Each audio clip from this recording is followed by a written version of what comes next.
Assalamualaikum warahmatullahi wabarakatuh. Selamat pagi anak-anak sekalian. Untuk pembelajaran hari ini, Ibu akan melanjutkan pembelajaran kita pada minggu kemarin, masih di pembahasan mengenai sistem pernapasan pada manusia. Pada minggu kemarin, Ibu sudah membahas dan menjelaskan mengenai alat-alat pernapasan pada manusia. Ibu harap kalian tidak lupa apa yang sudah Ibu jelaskan pada minggu kemarin. Nah, untuk hari ini, Ibu akan membahas mengenai mekanisme pernapasan. Nah, pada mekanisme pernapasan, kalian tahu pada saat kita bernapas, kita akan menghirup udara dan menghembuskan udara. Nah, secara normal, pernapasan itu merupakan kerjasama antara tulang dada dan otot dada, serta diafragma dan otot perut. Ya, jadi kalian perhatikan di sini. Ini jadi kerjasama antara otot bagian dada, kemudian ini rongga perut, dan ini yang berwarna merah ini adalah diafragma. Kemudian yang ini adalah paru-paru kiri dan paru-paru kanan. Nah, mengenai alat-alat pernapasannya itu sudah Ibu jelaskan pada minggu kemarin. Nah, pada saat kita bernapas, sebenarnya itu ada dua fase yang terjadi pada saat bernapas. Yang pertama, pada fase inspirasi. Inspirasi itu berarti masuknya udara sampai ke paru-paru. Jadi pada proses inspirasi ini, itu masuknya oksigen sampai ke paru-paru. Kemudian ekspirasi. Ekspirasi itu adalah proses keluarnya udara dari paru-paru. Kita semua tahu kalau yang dikeluarkan pada saat kita bernapas itu adalah karbon dioksida. Jadi pada saat kita bernapas itu sebenarnya yang terjadi adalah kita memasukkan oksigen ke paru-paru, kemudian mengeluarkan zat sisa berupa karbon dioksida dari paru-paru. Nah, pada saat kita bernapas, itu ada dua mekanisme yang terjadi pada pernapasan. Yang pertama adalah pernapasan dada. Nah, untuk pernapasan dada, itu bisa kalian praktekkan ya. Pernapasan dada ini kita membesarkan dan mengecilkan dada pada saat kita menarik napas atau menghirup udara. Kemudian pernapasan perut itu membesarkan dan mengecilkan perut pada saat bernapas ya. Jadi itu ada dua mekanisme pernapasan pada manusia. Nah, kita lanjutkan ke proses inspirasi tadi ya. Pada proses inspirasi tadi berarti kita mengambil udara atau oksigen ya, itu untuk dimasukkan ke dalam paru-paru.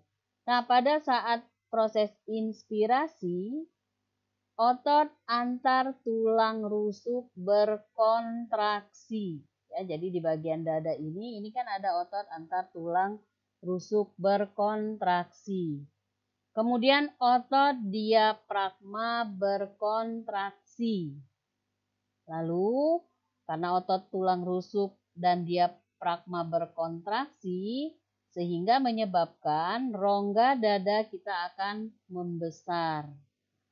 Pada saat rongga dada membesar, paru-paru juga akan ikut membesar sehingga udara masuk ke dalam paru-paru. Ya, itu langkah-langkah proses terjadinya inspirasi atau memasukkan udara ke dalam paru-paru. Ya.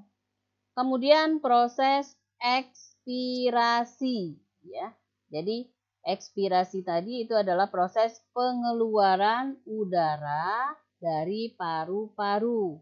Udara yang dikeluarkan itu berupa karbon dioksida.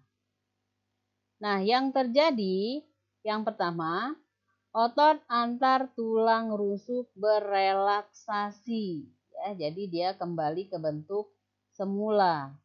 Kemudian otot diafragma berelaksasi. Ya, jadi kalau tadi berkontraksi pada saat kita mengambil napas dia naik ke atas otot diafragmanya, kemudian pada proses ekspirasi ini otot diafragmanya kembali seperti semula. Ya, jadi kalian perhatikan di sini, ini yang disebut dengan diafragma. Ya, jadi pada saat proses ekspirasi, nah diafragma ini, ya, dia akan kembali seperti semula. Ya, berbeda tadi pada saat inspirasi. Pada saat inspirasi, diafragma tadi berkontraksi. Berkontraksi berarti dia agak naik ke atas pada saat kita mengambil napas atau menghirup oksigen, ya. Jadi diafragma ini akan terangkat ke atas. Itu yang disebut dengan kontraksi. Ya, itu pada proses inspirasi.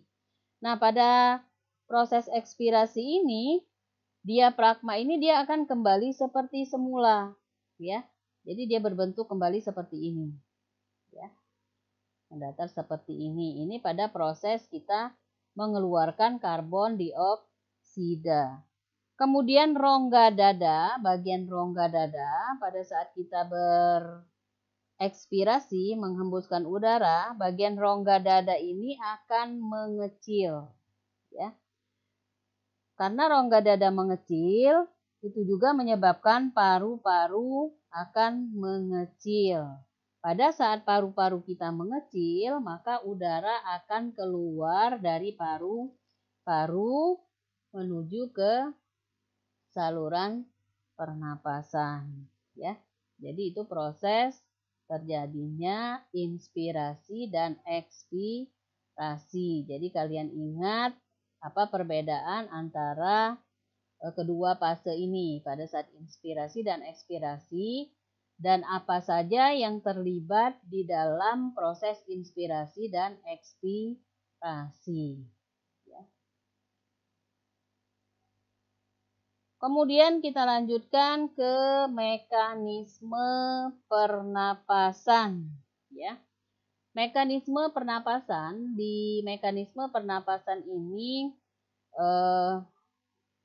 sebenarnya intinya itu membahas mengenai pertukaran oksigen dan karbon dioksida antara makhluk hidup dengan udara dan lingkungannya. Ya. Jadi tadi oksigen yang berdifusi dari alveolus, kalian ingat kemarin alveolus, ya, ini alveolus. Nih, di gambar ini adalah alveolus. Alveolus ini berbentuk gelembung-gelembung seperti ini, ya. Jadi di alveolus ini tempat terjadinya pertukaran gas yang terjadi di dalam paru-paru, ya. Jadi di alveolus ini terjadi pertukaran oksigen dan karbon dioksida. Nah, tadi pada saat oksigen berdifusi dari alveolus ke dalam darah. Ya, di dalam darah itu ada hemoglobin. Kalian ingat hemoglobin? Hemoglobin atau Hb itu adalah protein di dalam sel darah yang fungsinya untuk mengangkut oksigen dari paru-paru ke seluruh tubuh. Juga berfungsi untuk pengusung karbon dioksida kembali menuju paru-paru untuk dihembuskan ke luar tubuh, ya. Jadi tadi Hb atau hemoglobin dari sel darah merah itu akan membentuk oksigen. Nah, akan membentuk oksihemoglobin, ya. Jadi di dalam hemoglobin kita itu sudah mengandung oksigen, ya, sehingga disebut dengan oksihemoglobin, ya. Nah, oksigen ini kemudian akan diedarkan oleh darah ke seluruh jaringan dan sel tubuh. Di dalam sel tubuh, darah akan melepaskan oksigen sehingga oksihemoglobin kembali menjadi hemoglobin. Ya. Nah, oksigennya tadi kemana? Ya, oksigennya ini akan dilepaskan pada sel tubuh untuk digunakan sebagai alat untuk respirasi sel atau proses oksidasi biologi yang terjadi di dalam tubuh khususnya untuk respirasi sel atau pernapasan sel, ya. Jadi respirasi itu, ingat, respirasi adalah reaksi antara zat makanan dan oksigen yang menghasilkan energi. Jadi pada respirasi ini akan menghasilkan energi, kemudian akan menghasilkan karbon dioksida dan uap air. Nah, energi hasil dari respirasi itu akan digunakan untuk kegiatan tubuh, ya. Jadi energinya digunakan untuk kegiatan tubuh, sedangkan karbon dioksida dan uap air itu akan dikeluarkan dari tubuh, ya. Bagaimana cara keluarnya karbon dioksida dan uap air dari tubuh? Karbon dioksida itu akan berdifusi dari jaringan ke dalam darah. Kemudian dari dalam darah tadi kan ada hemoglobin. Itu yang mengikat karbon dioksida untuk membentuk karbon minohemoglobin, ya. Kemudian karbon minohemoglobin ini akan membawa karbon dioksida ke paru-paru. Kemudian dari paru-paru, karbon dioksida itu akan berdifusi masuk ke dalam alveolus, ya. Jadi dari paru-paru CO2 itu masuk ke alveolus dan kemudian karbon dioksida dikeluarkan melalui saluran pernapasan. Sedangkan air itu akan dikeluarkan dalam bentuk uap air, ya. Bisa kalian coba kalian hembuskan napas kalian ke kaca, maka di kaca itu akan terdapat embun-embun atau akan lembab karena adanya uap air yang menempel di kaca. Itu yang dihasilkan dari saluran pernapasan pada manusia, ya. Itu cara kita membuktikan bagaimana uap air itu dikeluarkan dari dalam saluran pernapasan. Kemudian kita lanjutkan ke frekuensi pernapasan, ya. Frekuensi pernapasan ini sebenarnya adalah proses inspirasi dan ekspirasi secara periodik, ya. Jadi untuk orang normal, ya, pada saat orang normal atau bernapas biasa itu normalnya seseorang itu bernapas 12 sampai 15 kali per menit, ya. Jadi ingat 12 sampai 15 kali per menit itu pada saat kita bernapas normal, ya.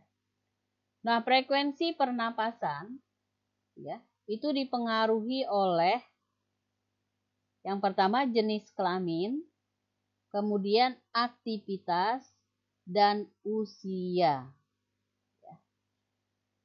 Pada wanita, wanita itu memiliki volume paru-paru yang lebih kecil daripada pria, sehingga frekuensi pernapasan pada wanita itu lebih banyak dibandingkan pria.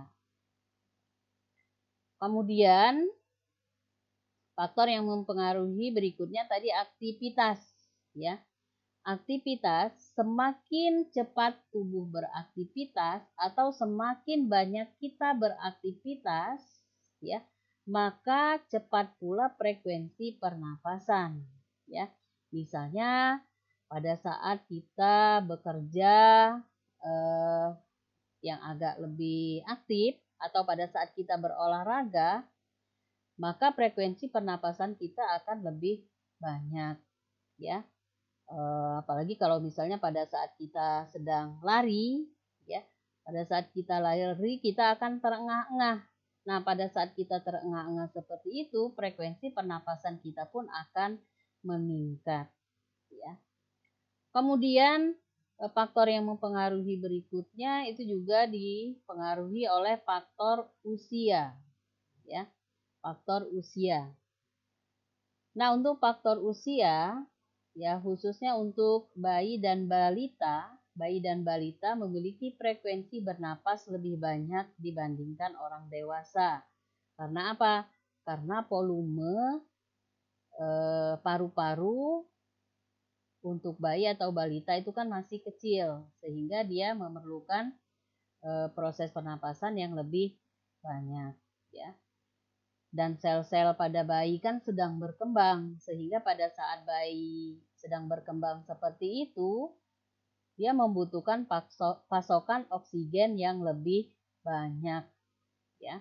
Jadi yang banyak frekuensi pernapasannya itu adalah pada bayi dan balita. Kemudian tadi pada semakin dewasa umur seseorang, maka frekuensi pernapasannya akan lebih menurun, ya.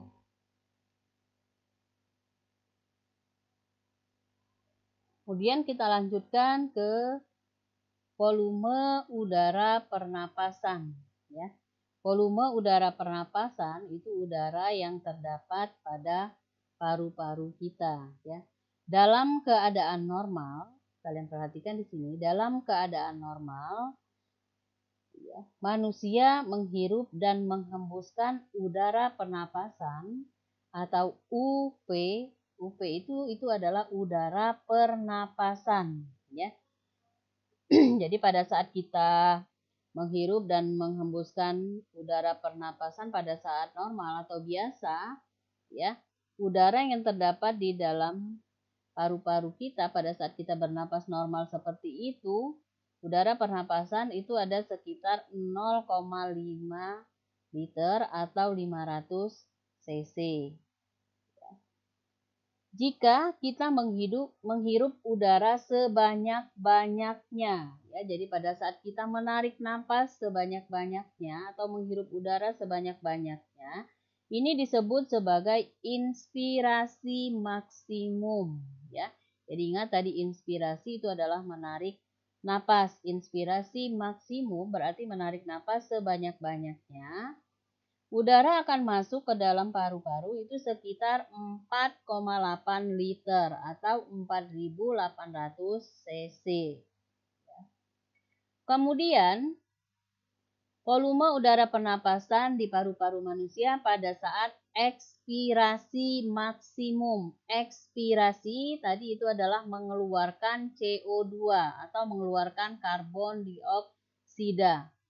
Ekspirasi maksimum berarti mengeluarkan karbon dioksida atau menghembuskan udara sebanyak-banyaknya atau disingkat dengan EM, ya, atau ekspirasi maksimum, ya. Jadi udara yang akan keluar itu sebanyak 4,8 liter, ya, atau 4.800 cc. Nah, jadi volume total paru-paru tadi, jadi dari 4,8, kemudian ada udara residu. Udara residu itu udara yang masih tersisa di dalam paru-paru sekitar 1,2 liter atau 1.200 cc. Jadi kapasitas atau volume total paru-paru, jadi volume total paru-paru itu adalah 6 liter, ya. Kemudian kapasitas vital paru-paru, ya. Nah, kapasitas vital paru-paru ini adalah udara yang dimanfaatkan untuk pernapasan itu sekitar 4,8 liter atau 4.800 cc, ya. Jadi itu volume udara pernapasan, ya, yang ada di dalam paru-paru manusia. Selanjutnya, Ibu akan menjelaskan mengenai kelainan dan penyakit pada sistem pernapasan. Ya. Yang pertama itu adalah TBC, ya. Kalian tahu TBC itu adalah tuberkulosis, itu yang disebabkan oleh bakteri Bacillus tuberculosis, ya. Nah, pada penyakit TBC ini menyebabkan radang pada paru-paru, ya. Pada saat radang paru-paru ini menyebabkan alveolus mengandung banyak cairan, sehingga kalau alveolusnya banyak cairan, tadi ingat ya, alveolus itu kan tempat pertukaran oksigen dan CO2. Nah, jika alveolus ini mengandung banyak cairan, itu akan mengganggu proses difusi oksigen dan karbon dioksida, ya. Kemudian yang kedua, itu pneumonia. Itu disebabkan oleh infeksi bakteri, virus, dan jamur, ya. Jadi infeksi ini akan menyebabkan peradangan pada paru-paru sehingga mengakibatkan cairan tertimbun di alveolus, ya. Kemudian yang ketiga, ya, penyakit pada sistem pernapasan yaitu bronkitis. Bronkitis, kalian ingat bronchiolus atau bronkus, bronkus dan bronchiolus itu adalah saluran pernapasan yang menuju ke dalam paru-paru, ya. Nah, bronkitis itu penyakit yang terdapat pada dinding bronkus. Jadi dinding bronkus itu mengalami peradangan yang disebabkan oleh virus, ya. Penyakit bronkitis ini akan menyebabkan seseorang itu batuk, tetapi batuknya berdahak. Itu juga akan mengganggu pertukaran gas karbon dioksida dan oksigen di dalam tubuh. Kemudian yang keempat, penyakit pada sistem pernapasan yaitu penyakit asma. Asma itu adalah penyempitan saluran pernapasan. Hal ini disebabkan oleh alergi. Alerginya bisa, misalnya seseorang itu bisa alergi dingin, atau alergi makanan, atau bisa juga alergi debu, atau bisa juga seseorang itu alergi terhadap bulu-bulu hewan tertentu, misalnya kucing, ya. Jadi orang penyakit asma itu tidak pada saat dia terkena alergi tersebut, maka akan terjadi penyempitan saluran pernapasan sehingga orang itu akan sulit untuk bernapas, ya. Kemudian yang kelima yaitu emfisema. Nah, emfisema ini adalah penyakit yang menyebabkan alveolus penuh dengan cairan sehingga menghambat proses difusi oksigen dan karbon dioksida, ya. Dan yang terakhir, penyakit pada sistem pernapasan itu adalah kanker paru-paru, ya. Nah, kanker paru-paru ini menyebabkan sel pada paru-paru tumbuh tidak terkendali dan tidak berfungsi sebagaimana mestinya. Nah, jaringan kanker akan mendesak alveolus sehingga alveolus tidak berfungsi kembali.